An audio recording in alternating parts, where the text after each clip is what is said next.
Alright, finally getting into this video of the Pulsar X2 Mini review. This is going to be a short-term review, however, since I've only had this mouse for roughly 3 months now.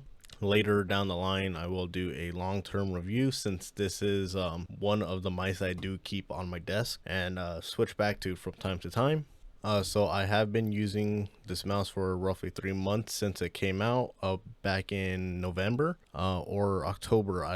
I'll correct myself in post on when I received this mouse. But before we get into the actual review of the mouse, I do want to talk about its launch. So when it first launched, the X2 and the X2 Mini, apparently a good chunk of people were experiencing problems with their X2 and X2 Mini, where mouse 1 was squeaking quite a bit. Me, however, with my X2 Mini that I got, it did not have that problem. It actually had a different problem. Before going further into that though, I do want to talk about Pulsar on how they handled the squeaking problem, which I was slightly upset when they announced that they fixed the problem and upon the second, third batch it would be fixed. However, upon people getting those said second, third batches, it was still a problem. It wasn't as big of a problem as it was with the first batch.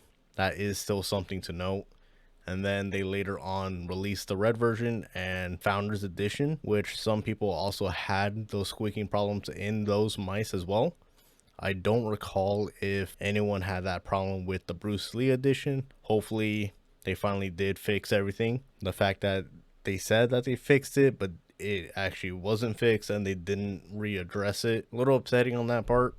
With my experience so far, even though it was only one interaction, I do hope that anyone that did have that problem got it fixed very quickly. So like I said before, I did not have the squeaking problem with my first Pulsar X2 Mini.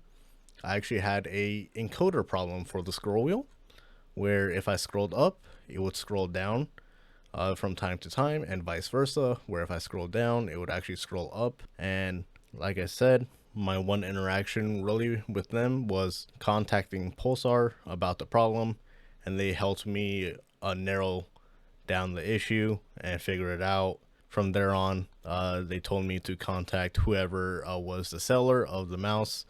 Since I bought it from Lethal Gaming Gear, I went and contacted their customer support, and they were also very quick with getting in touch and figuring out the problem and getting a replacement mouse.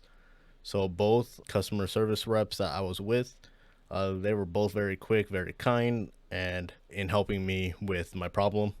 And so this is the second Pulsar X2 Mini I have, but that was my experience with Pulsar's customer service. Very quick and easy process, like I said.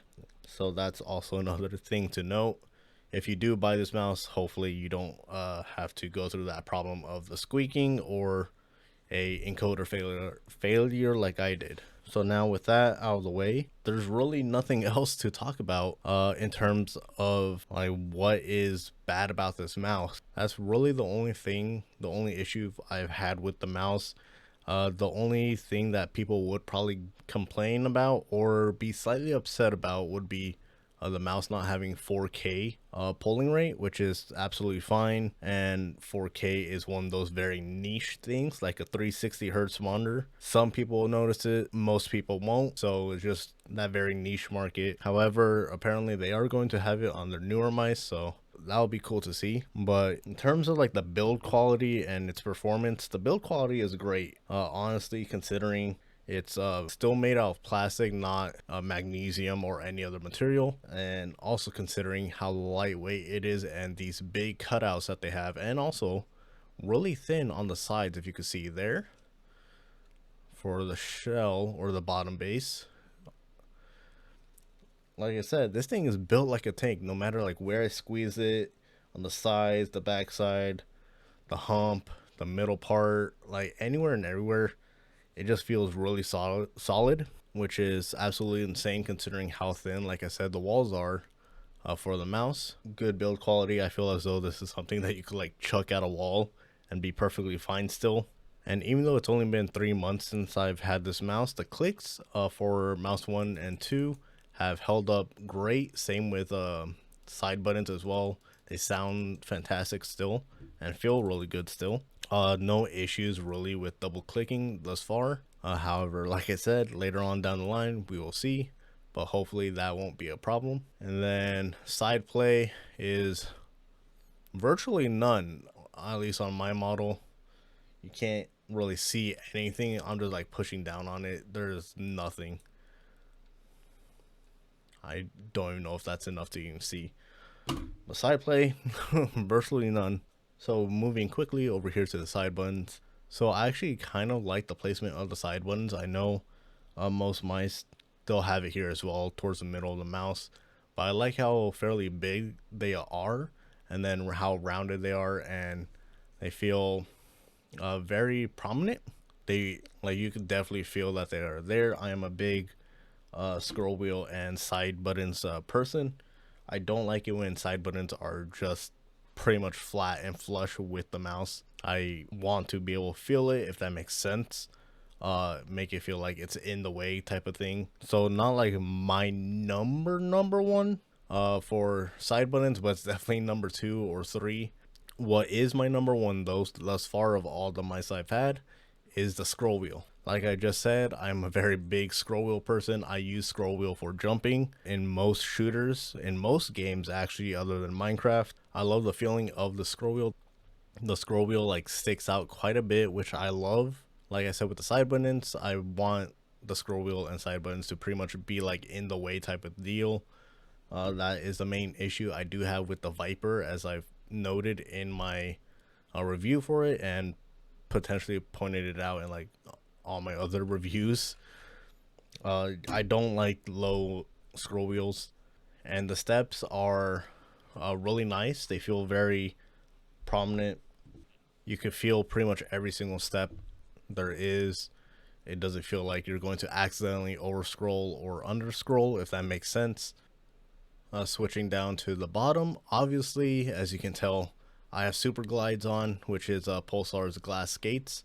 I wanted to get the super glides for this mouse as testing to see what their glass skates are like, since I've only used Lethal Gaming Gear's glass skates. However, I did use their stock feet for this mouse when I had both of them, just to try out, and more so with the second mouse because obviously I had to wait for a new set of super glides. And I honestly want to say their stock PTFE skates are probably one of my favorite stock skates for any mouse. I don't know what they're using, how they're made, but they honestly feel really great, very smooth. Right out the box, no scratchiness. There's like no break-in period at all, it feels like. Just super smooth and glides pretty well across most surfaces. So their normal stock skates is something I wouldn't really recommend changing out, unless if you want something very specific in terms of feel and glide. However, you'll be perfectly fine and happy with their stock skates. Overall, is this mouse still worth $95? Obviously it is still fairly new, only 3 months old, like I said.